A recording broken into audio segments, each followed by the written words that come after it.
Mes chers amis, nous allons maintenant découvrir un nouvel enseignement du Hari Akadosh, enseignement essentiellement basé sur ce que l'on appelle Chibut HaKever. Chibut HaKever, traduction, c'est le battage du corps. Vous allez comprendre que selon le Pirkei des Rabbi Eliezer, ouvrage très connu, dans lequel il est dit que lorsque le corps est mis en terre, eh bien, il se passe quelque chose de très particulier. Mais avant de poursuivre, ce shiur, ce cours est les Ilui Nishmat Yaakov Ben Saadia Ganassia. Et là-bas, donc, on me dit que lorsque le corps se trouve sous terre, il y a un ange qui descend et qui va interpeller le corps et va lui poser une question, à savoir, quel est son nom? Ça paraît quand même assez étrange. Et ce qu'il y a d'autant plus étrange, c'est que la personne va répondre, je ne sais pas. Alors, première question qui est posée par le Kadosh, c'est de se dire, mais d'abord, on sait très bien qu'à un moment donné, donc il y aura une sanction ou différentes sanctions par rapport à toutes les fautes que nous avons pu commettre durant notre existence. Et on ne comprend pas en quoi le fait de poser la question, est-ce que ça fait partie déjà de la sanction ou pas? Et deuxièmement, comment se fait-il que la personne ne se souvienne pas du prénom qu'elle a reçu dès sa naissance et pendant X années? Pour répondre à cette interrogation, le Hari Akadosh donc nous rappelle que toutes les âmes étaient contenues dans Adam Arishon. Malheureusement, Adam Arishon, comme vous le savez, Adam Arishon a fauté et une grande partie de ces âmes sont tombées dans le domaine des forces du mal. À partir de là, il va falloir comprendre que si l'on parle de Adam Arishon, on parle bien évidemment de façon très, très imagée.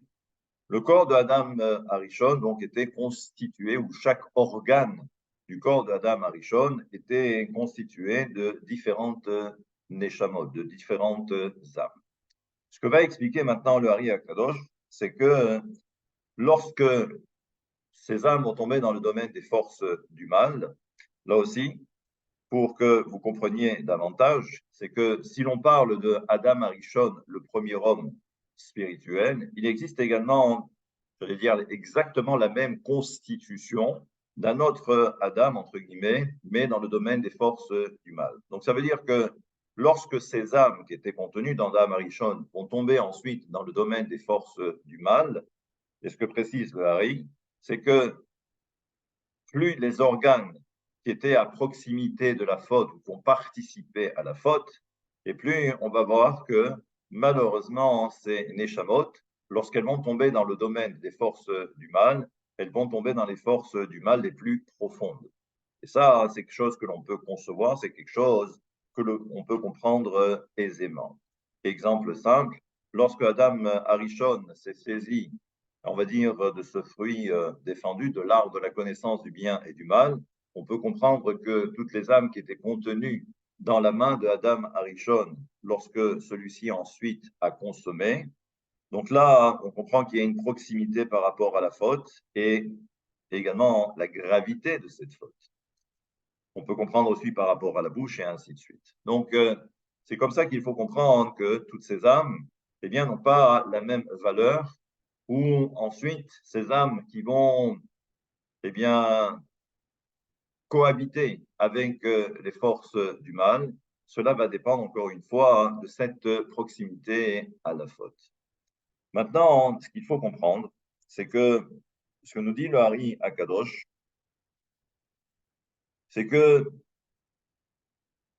lorsque ensuite il va y avoir le principe de la réincarnation, parce que ces âmes qui sont tombées dans le domaine des forces du mal, à un moment ou à un autre, ces âmes vont devoir remonter à la surface. Et quand je dis remonter à la surface, il va falloir maintenant que ces âmes prennent corps.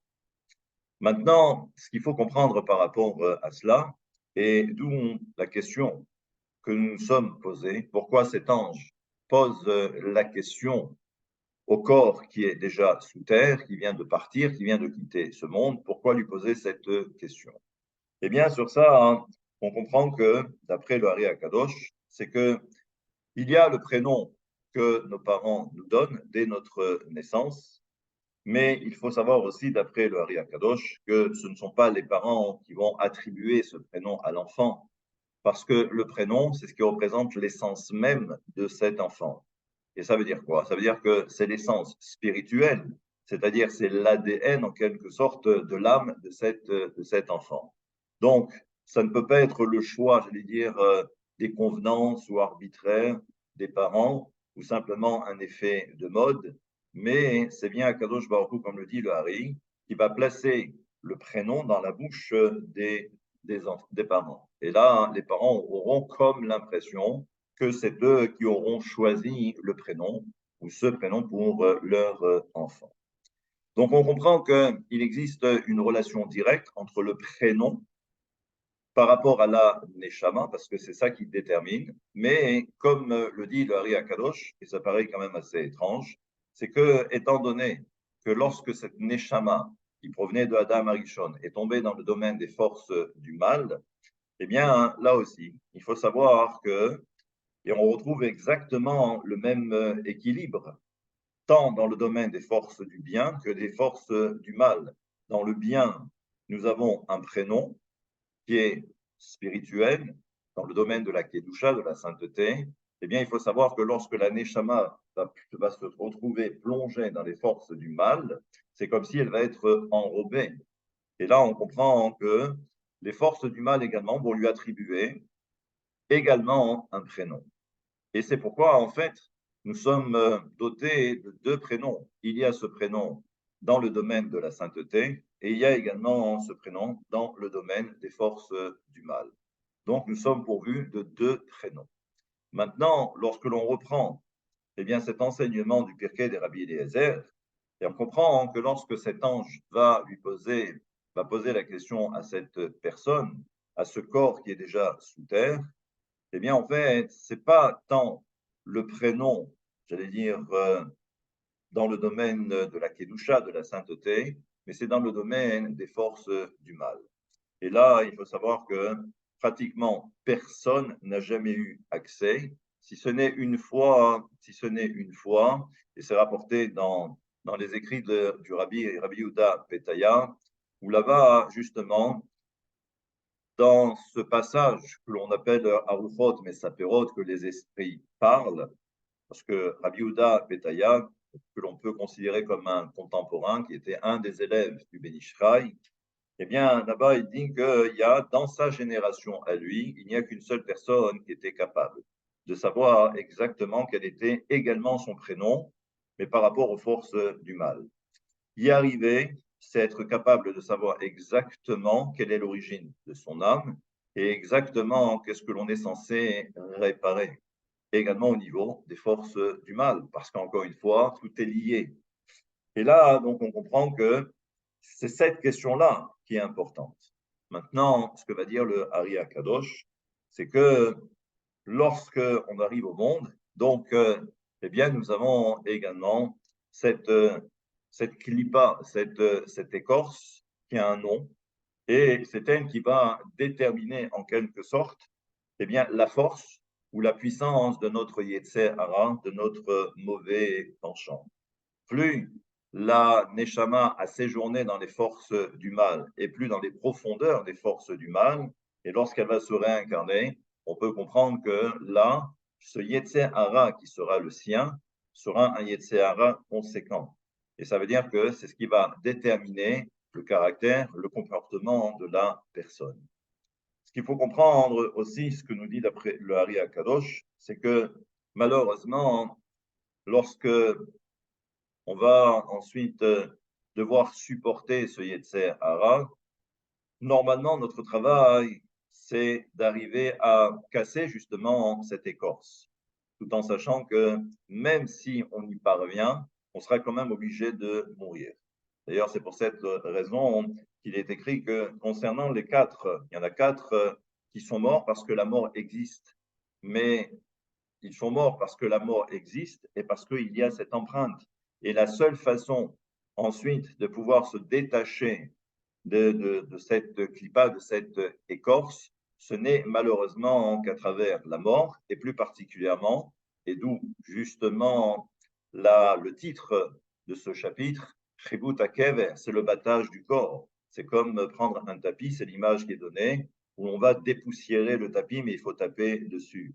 Eh bien, on comprend que la décomposition du corps, en réalité, c'est ce processus pour retirer cette écorce. Mais là aussi, il faut comprendre que d'après le Hari HaKadosh, et puisque j'ai mentionné Rabbi Yehuda Petaya, dans ce fameux chapitre, là aussi, les esprits parlent. Eh bien oui, les esprits parlent, et il y en a. Eh bien là-bas, il explique que malheureusement, lorsque l'homme ensuite va vivre dans ce monde, et malheureusement, on ne va pas être en capacité de casser justement cette écorce, eh bien, il va transgresser à outrance, et ça veut dire que l'écorce en question originelle va s'épaissir davantage. Et plus elle s'épaissit, et plus, eh bien, à un moment donné, lorsque la personne va se retrouver ici-bas, eh bien, il faut savoir que cela peut prendre un certain temps, jusqu'à ce que, à un moment donné, eh bien, l'écorce a été totalement éliminée. Mais ça peut prendre pas mal d'années. Ne serait-ce que si on prend toujours référence, si on prend référence à Rabbi Yehuda Petaya, où il raconte qu'il a eu en charge l'âme de celui qu'on a appelé le faux Messie, Shabbat Haitzvi, et il dit que lui-même, lorsqu'il est mort, eh bien, son battage du corps, justement pour enlever toute la poussière, toutes les impuretés, ça a pris près de 30 ans. Je referme vite la parenthèse, mais c'est simplement que vous compreniez que c'est pas aussi anodin que cela. Mais ça veut dire surtout que, eh bien, ça fait partie justement de cette règle.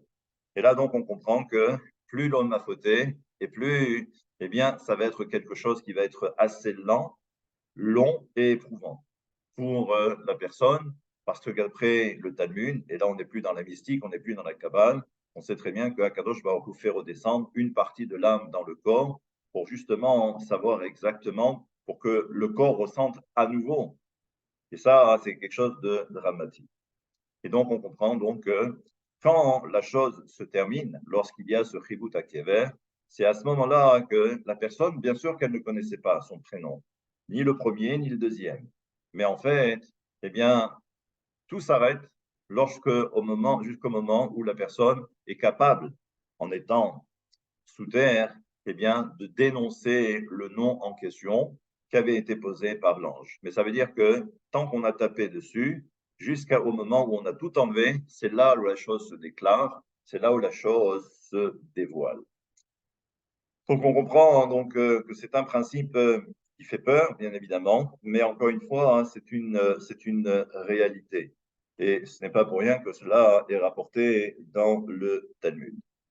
Maintenant, encore une fois, eh bien, on comprend que même si on parvient à tout nettoyer et à être, j'allais dire, totalement parfait, eh bien, on pourra malheureusement pas faire autrement que comme ces quatre qui ne méritaient pas la mort, mais on est obligé de passer par là.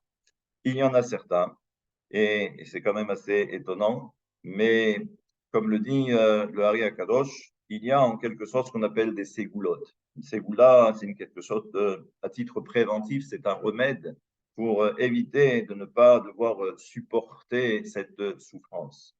Première chose, c'est eh bien déjà celui qui décède juste avant Shabbat, c'est-à-dire à partir de la 5e heure du vendredi, et cette personne sera assurée que, eh bien, elle ne connaîtra pas cette souffrance liée au chibut hakever. Il y a également d'autres ségoulottes, pas manger de viande, par exemple, si ce n'est que le Shabbat et les jours de fête, c'est-à-dire éviter toute réjouissance. Donc, on n'a pas le bête Amikdash. Il y a encore d'autres ségoulottes, c'est le quatrième repas de Shabbat. Mais donc, vous voyez qu'il y a toujours un remède et on espère que d'ici là, que Akadosh Baruch Hu interviendra plus rapidement pour qu'on puisse avoir Mashiach. Et comme ça, on n'aura pas besoin, je veux dire, d'endosser toutes ces souffrances.